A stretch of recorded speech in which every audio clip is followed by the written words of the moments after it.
Welcome to Heidi Relationships. Today, we'll read some more stories from Reddit. But before we start, I would really appreciate if you could subscribe to the channel, like the video if you enjoyed it, and maybe leave a comment down below. That would help the channel a lot. Thank you very much in advance. The next one is titled, Cheat on Me? Okay, have fun with mono for next couple of months. So, background story. I was with this girl for over 2 years, and I was infatuated by her. Utterly infatuated. It was not love, it was infatuation. Everything she did would make me happy, even small things like the way she laughed or the way she walked, talked, looked, everything. Since the day I met her, I knew she was the one. Boy, was I wrong. So about 2 years into relationship we kind of got distant, mostly because of my anxiety and frequent panic attacks which I tried to control, but with the amounted stress from new work I just couldn't always be in control. Those of you who have paranoid anxiety will understand. So she got distant. I knew that she didn't want to spend as much time with me as she used to because I was a mess. Meanwhile, she got a job and things were looking up. She was somehow happier, and she liked to talk about her new colleagues, and I was genuinely happy she worked at a place where she didn't have to under constant stress like I had. Long story short, boss was in butthole. I really wanted to be there for her, but due to panic attacks I couldn't, so I tried not to get in the way of her happiness and tried to deal with my problems by myself. After I figured out, I can't do it, I tried to ask her out for a dinner or something to celebrate her work and tried to talk to her about my problems. This may seem as me being needy, but at the time I was. I wanted something positive in my life since I was in a crap hole. At the dinner we talked and then she dropped a bombshell on me. She said she has slept with a guy from her new work. I was devastated. Mind you, we were in a 2-year-long relationship and I was working the job I hate to save enough money to pop the question and all that crap. So, I just sat there in disbelief and looked at her. She was twirling her hair. It made me hurt even more and I broke up with her then and there. But she could not let it go. Constant calls, messages and crap which made my anxiety skyrocket. After a couple of months, she sends me a photo with her new boyfriend, guy from work, with a message, "Your services are no longer required." It killed me inside, so I blocked her number. 5 months later I get a call from unknown number. It is her. She was all apologetic and crap and I was in mood to avenge my broken heart. Since I am quite petty person, I called my friend for a drink. My friend at the time just went through mononucleosis and I knew she was still contagious. So as a joke I told my friend we should celebrate her getting well by drinking orange juice from wine glasses. It sounded harmless, so my friend accepted. When we were done celebrating, I carefully washed orange juice from the bottom but didn't touch the top of the glass and placed it in a box. Next day I called my ex and suggested we should have romantic dinner together. And I went whole 9 yards. Cooked my meal, lighted the candles and pour some wine in advance. One in the normal glass and one in special glass. I even cut some oranges and placed them on top of the glass so that she doesn't ask why it tastes bit orangey. So, we had a nice evening, and some make-up sex, and I was not afraid of mono since I had it when I was 9 or something like that. For the next month I was in a relationship with her again and all my friends asked me why I was doing this to myself, if only you know. She was coughing and snorting, and all that crap, and I knew I hit the jackpot. So, she got to the hospital and it was mono. I was there for her for 3 months. Taking care of her like I was the best boyfriend ever, and when she got better, she was told by her doctor she will have to wait for 6 months or so before she could normally interact with other people. And then I decided to strike. You see, you were in tough time and I was there for you and did not cheat on you or anything. Why are you going back there? It was over a year ago. Because I got you mono. Got up, left, blocked her number and never spoke to her again. I was afraid she will try to charge me with attempted murder or something, anxiety but she never even tried to contact me. So that is the story of my petty revenge with nuclear results. The first one is titled, My F27, Flatmate, F27, has told my boyfriend, M31, she's in love with him. I, F27, moved into my flat in October of last year to take the place of a mutual friend of mine and my new flatmate, F27. We have a generally great atmosphere in the flat, and both have similar expectations and habits, and while we're not friends yet, as in we wouldn't go out for brunch or be each other's plus ones for parties, we are very friendly. She seems super normal and level. When the lockdown began, March, my boyfriend, M31, of 2 years was living with his sister, and his mother, undergoing chemo, who lived alone, needed somewhere to stay where she could be looked after, so she moved into his room and he came to stay with us. My flatmate was totally fine, and we had a proper chat about ground rules etc., but ultimately the flat is huge for 2 people and she has a kind of granny flat set up in hers. Either way, she gave definite approval. Now, we 3 got on great, but never really spent a ton of time together. We all work from home and spend the occasional evening playing games or whatever, but ultimately, we didn't mingle much more than before.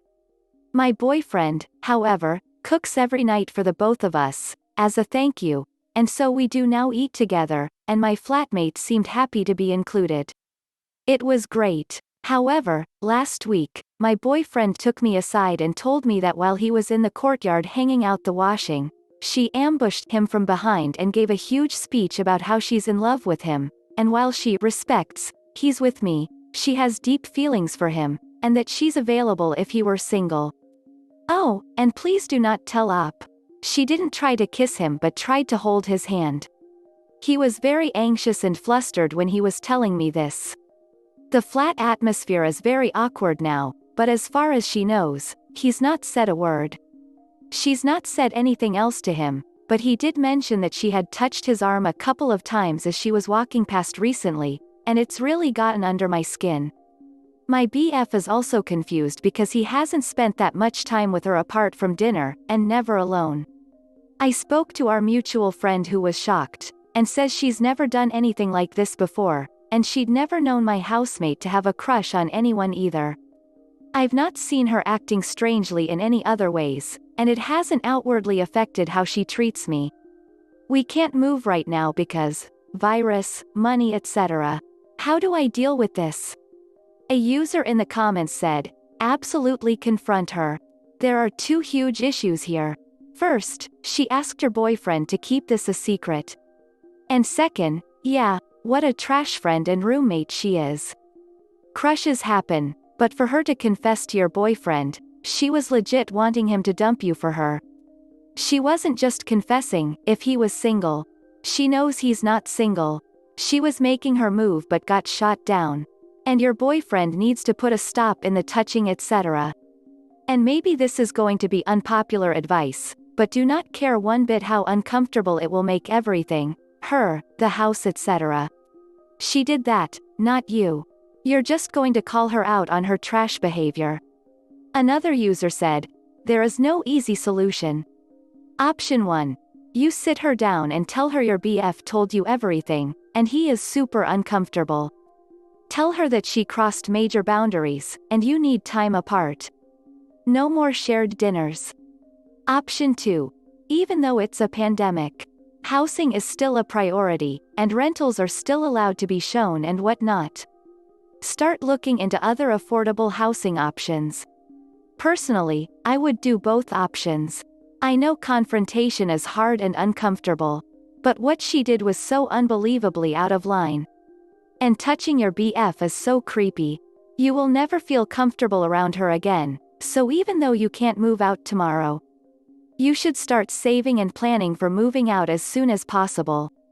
The next one is titled, Update. My F27, flatmate, F27, has told my boyfriend, M31, she's in love with him. It gets a little intense, so first I'll just cover some things I wasn't able to in my original post. I trust my boyfriend completely. Even if I didn't, this apartment is large, not massive. I know where that beloved MF is 24/7. A lot of you asked when after my housemate's confession he told me about it. He told me a couple of hours afterwards. He explained to me after we had a chat about it that he was afraid I wouldn't believe him or be angry, because at first, he thought it was a weird joke that made him uncomfortable, and he felt, rightly so, weirded out. I agree with the bulk of you that her continued touching is harassment, and while a number suggested he just confront her himself, I empathize with being in a situation without breathing room where someone is sexually harassing you. It's not easy, and you can quickly find yourself unsure if those brief moments of crossing a line happened. He's not on our lease, and understandably he was concerned about me and the power dynamic in the house, because her room is a mini granny flat. She pays the bigger share. I also don't believe that it was, as some suggested, a hypomanic episode. I have BP too, and while I understand the love rush, she exhibited zero other behaviors, and never tried to contact my BF outside of the weird touching. I also can appreciate there's no way she was actually in love. So, yesterday, after a tense few days of trying to avoid her, my BF and I were in the kitchen at breakfast, with her around in the living area. I went to our bathroom. She has an ensuite, which is just off the main area, to brush my teeth. I walked back out to grab my phone as she was sidling behind my boyfriend, who was looking in the fridge, and caught her running her hand and forearm across his lower back where his t-shirt had ridden up a little. My boyfriend, who didn't see me, yelped really loudly and just lost it. He yelled at her to stop, and when they both saw me, he starts going, "You see? You see? This is what I was talking about." I was furious, just whole body anger, and I could see she had now realized he had told me about her confession, behavior, and just sprinted to her room and slammed the door. My BF and I went out for a walk to calm down, and he kept apologizing for not being firmer, but he was shaken up. Some of you told me I should just confront her head on, which in the moment I 100% sided with. I was so angry for him. He told me he'd rather give her the opportunity to do it diplomatically. I appreciated what you guys said about lockdown being extenuating, and in discussion with our mutual friend, I was willing to believe that an element of it was naivete, and a bit of fantasy gone too far. I was willing to be kind to her. When we returned with a plan of action, we knocked on her door, but she didn't answer. We tried a couple of times, but she wouldn't come out, although she was seeing my WhatsApp messages. Come late night, I was just over it, so I knocked, and told her I was coming in. I sat her down on her bed and told her gently but firmly it was inappropriate, making us uncomfortable, told her she had to get the hell over it, herself, if she intended to continue to live with us. She burst into tears and starts crying about how she's so sorry, and what a bad person she is, and she can't believe the pressure of lockdown is getting to her, whatever, and I felt bad. Started sympathizing, trying to be compassionate. And then she says, "It's just so unfair that the guy I'm in love with has a really great girlfriend." Reader, I lost my crap. Unfair, my ass. I told her she had a lot of growing up to do, and perspective to leave right now, and that she owed the house an apology. She started to have a meltdown, a full, weeping, hiccuping, snotty meltdown. And then when I stood up to leave, I spotted, in her clothes rack, my freaking shirt. I took it and went back to my room. My housemate cried loudly with the door open until 7 p.m., for attention. When I cracked, I used our emergency contact sheet, called her mum, told her she had to come pick up my housemate. I've never met this woman who came rushing in like a superstar, but the look of annoyance and embarrassment on her face when she arrived and found her 27-year-old daughter having a tantrum told me this wasn't a new part of her personality. My housemate also STFU pretty quickly after she realized her mum was there. They didn't say anything to us, and we just hid in our room until they were gone. I think she'll be gone at least for a while, but I texted her to let her know it would be best if she texted me before she came back. IDK when I'll see her. Technically the lease ends in August, so my BF and I think we can make it work and find someone new, and if not, it's not so long till we can resign without her. As a coda to all this, my BF mentioned if she took a blouse, maybe she took other stuff too. I appreciate some of you may consider this an invasion of privacy, but I did go back in, just to check the clothes rack. I found a set of my jeans, my t-shirt, one of my boyfriend's work shirts, a vinyl I owned, my ducking charm bracelet from when I was a kid from inside my jewelry box, and a sheet of my old antidepressants. This was just what was on the rack, on display. I imagine there's more in the drawers. I don't know if this was the right thing to do, but I left them there for now because I don't want there to be any doubt she stole them. There's zero chance she's going to live here anymore. Honestly, I hope she does get help. I'm really angry and violated, as is my BF, but I can empathize with the havoc an uncontrolled mental health issue can wreak on your behavior, and while it's still wrong, it still sucks for her to experience it and lose friends. Note: I can't be sure, none of us can. But I feel like maybe she has a histrionic personality disorder. This is the end of the video. I hope you enjoyed the relationship stories. Please don't forget to subscribe to the channel, like the video and write a comment. I really appreciate your support and it helps my channel so much. Thank you.